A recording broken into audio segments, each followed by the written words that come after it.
प्रथमाचार्य शांतीशेखर महाराज आपल्या सगळ्यांच्या भाग्यानं आज लाभलेले खऱ्या अर्थाने या परिषदेचे प्रथमाचार्य स्वस्ती श्री लक्ष्मीसेनजी महाराज स्वामीजी, ज्यांच्या मार्गदर्शनाखाली आम्ही आतापर्यंत वाटचाल केली ते आमचे ज्येष्ठ मार्गदर्शक आणि या परिषदेचे माजी अध्यक्ष प्राध्यापक धनंजय शहा सर, ज्येष्ठ विचारवंत. खरं तर ज्यांनी माझ्या नावाची शिफारस केली आणि त्यांच्या प्रेमापोटी मी इथपर्यंत पोहोचलो ते महावीरजी अकोळे, ज्यांचा संपूर्ण दिगंबर जैन समाजावरती प्रेमाची पाखर आहे आणि जे सातत्यानं जाणीवपूर्वक एका तरुणाला लाजवेल या पद्धतीनं कार्य करत राहतात ते सर्वांचे लाडके चेअरमन डी पाटील साहेब. या आजच्या कार्यक्रमाचे स्वागताध्यक्ष आवटी साहेब, जे अतिशय खूप मधाळ आणि गोड बोलतात, छान बोलतात. या ठिकाणी उपस्थित सर्व सन्माननीय व्यासपीठावरील व्यक्ती आणि समोरील श्रावक श्राविका, मला कल्पना आहे की या कार्यक्रमाला खूप उशीर झालेला आहे आणि आपल्या सगळ्यांना पुन्हा महाराजांना पण ऐकायचं आहे. खऱ्या अर्थानं एखाद्या साहित्य परिषदेचं फलित काय हे जर समजून घ्यायचं असेल तर मला असं वाटतं की समारोपासारखा उत्तम कार्यक्रम नाही. आणि म्हणून मला असं वाटतं की संयोजकांना मी अतिशय मनपूर्वक त्यांना धन्यवाद देतो की त्यांनी ही संधी मला दिली.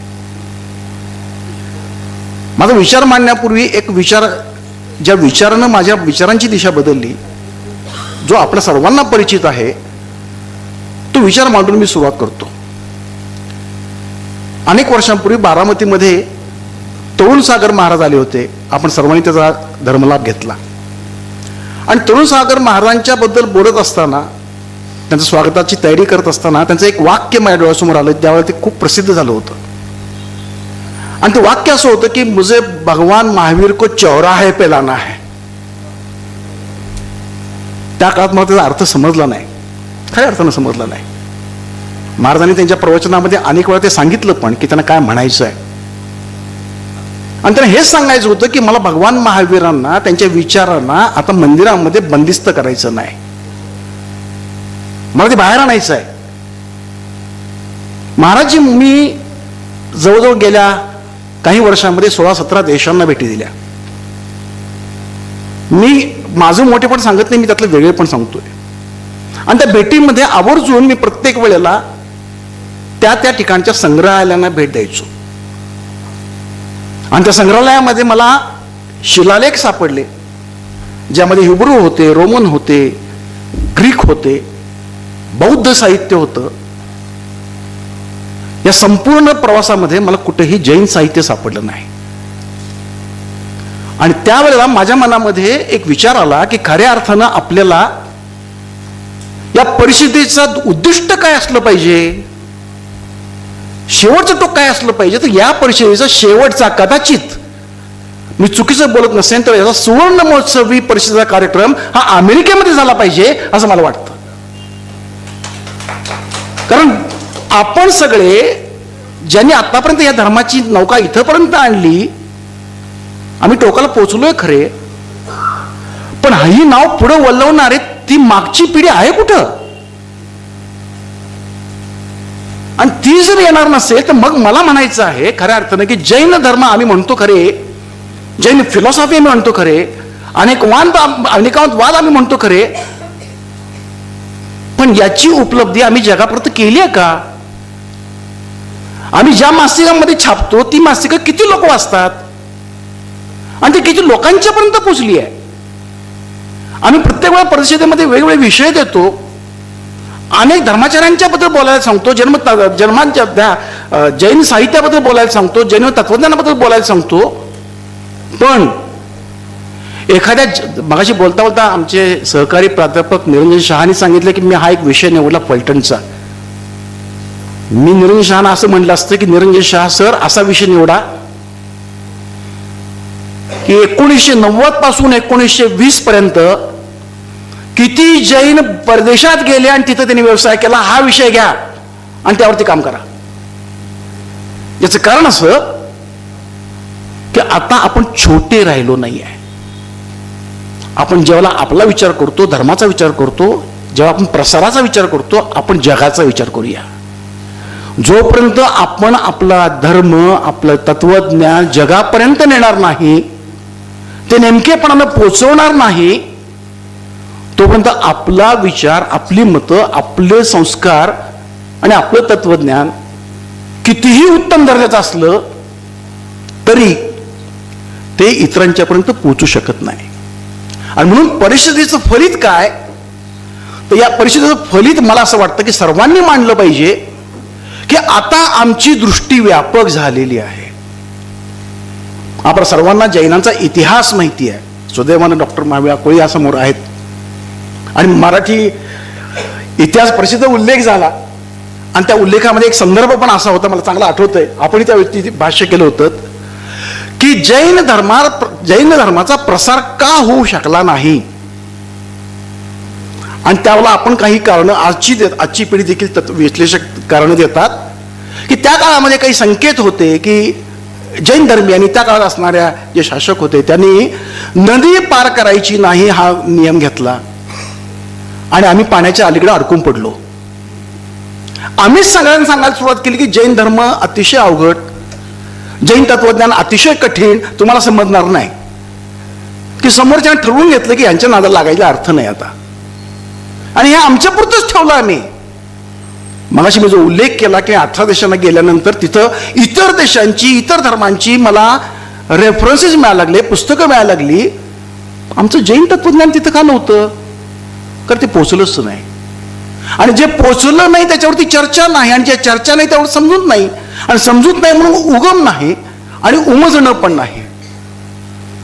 आज मी संपूर्ण या जैन तत्वज्ञानाकडं 21व्या शतकातल्या युवकाच्या नजरेनं पाहतो. तुम्ही मला काय देताय? आज मला जैन धर्म समजून घ्यायचा आहे, काय आहे तुमच्याकडं? मला तुम्हाला लोकांच्याकडनं ऐकायचं नाही आता की या पुस्तकात हे लिहिलं होतं आणि त्या पुस्तकात ते लिहिलं होतं. आता कुठं काय आहे मला सांगा. मला जे एक रेफरन्स तुम्हाला देतोय मी, म्हणजे एक संदर्भ निघाला म्हणून मी मुद्दाम बोलतो. 3 वर्षापूर्वी मी जैनिझम, अनेकांतवाद, मल्टी डायमेन्शनलिझम, होलिस्टिक मल्टी डायमेन्शनलिझम यावरती एक आंतरराष्ट्रीय लेख लिहिला. मित्र हो, मला तो लेख लिहिण्यासाठी 9 महिने लागले. याचं कारण असं की मी ज्या एका आंतरराष्ट्रीय जर्नलमध्ये लिहिणार होतो त्या तिथल्या एडिटर्सचा मला सारखा फोन यायचा की सर याला इंटरनॅशनल लेवलची स्टँडर्डाइज असणाऱ्या लेखांची उल्लेख यामध्ये करा.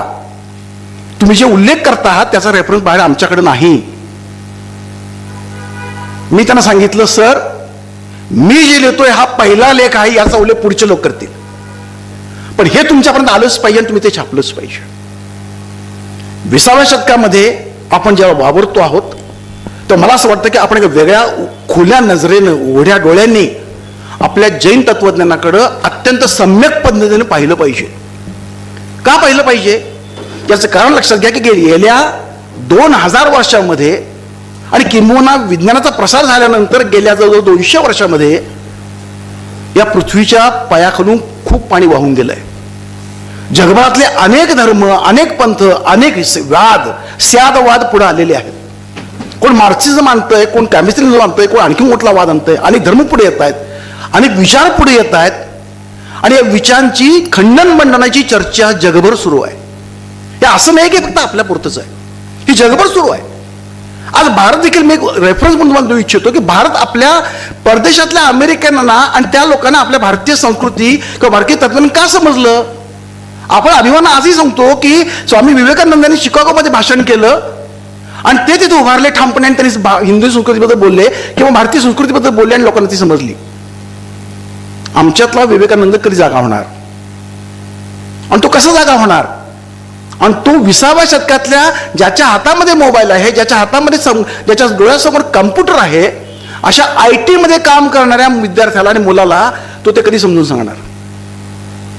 म्हणून एक विद्यार्थी म्हणून, एक श्रोता म्हणून, एक लेखक म्हणून आपल्या सगळ्यांची फार मोठी जबाबदारी आपल्या सर्वांच्या खांद्यावरती आहे. मी बोट कोणावरतीच दाखवणार नाही. याचं कारण असं, आपल्या सर्वांना आता ही नाव केवळ पुढे न्यायची नाहीये, ती जगभरात पोचवायची आहे. आणि केवळ ती जगभरात पोचवायची नाही तर ती तरुण खांद्यावरून जगभरात पोचवायची आहे. आणि म्हणून त्या तरुण पिढीला उद्युक्त करण्यासाठी मला असं वाटतं की खऱ्या अर्थानं मगाशी जो उल्लेख झाला की अनेक विचारवंतांनी या ठिकाणी खूप चांगल्या पद्धतीनं मार्मिक विचार मांडले. ते विचार आता आपल्या बहुभाषिकतेच्या स्वरूपामध्ये जगापर्यंत मांडवावे लागतील. सुदैवानं त्याची पहिली पायरी किंवा पहिला टप्पा आपण पार केलेला आहे हे मला समजून खूप आनंद वाटला. डी. पाटील सरांनी मगाशी बोलता बोलता सांगितलं की आता आपण खऱ्या अर्थानं सोशल मीडियावरती पोहोचलेलो आहोत.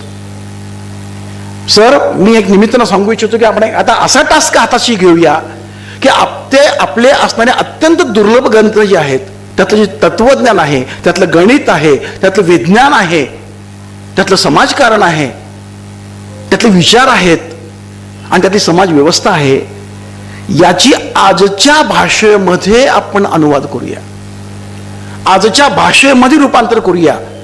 अनेकांनी मला सांगितले की ते संस्कृतमध्ये आहे, अर्धमागधीमध्ये आहे, जुन्या मराठीमध्ये पण आहे. मला नाही संस्कृत समजत, मला आजची भाषा समजते. आणि मला इच्छा आहे की मला जैन तत्वज्ञान समजून घ्यायचं आहे आणि मला ते मांडायचं आहे. आणि मला असं वाटतं की त्याच्यासाठीची अशा प्रकारचं 27व्या भारतीय आणि महाराष्ट्र जैन परिषदेसारखं उत्तम माध्यम, साधन आणि अंकित नाही. सुदैवानं आज या व्यासपीठावरती महाराजजी उपस्थित आहेत. त्यांच्या आशीर्वादानं हे संमेलन यशस्वी तर नक्कीच झालेलं आहे, पण या संमेलनाचे यशस्वीतेचे पडसाद भावी काळात पण खूप दूरवर पडतील, लांबवर पडतील आणि जगभर पडतील यासाठी मी शुभेच्छा व्यक्त करतो. ईश्वरचरणी अभिवाचन करतो, आशीर्वाद घेतो, महाराजांच्या पुढे नतमस्तक होतो आणि आपल्या सर्वांची रजा घेतो. धन्यवाद. जय जिनेंद्र.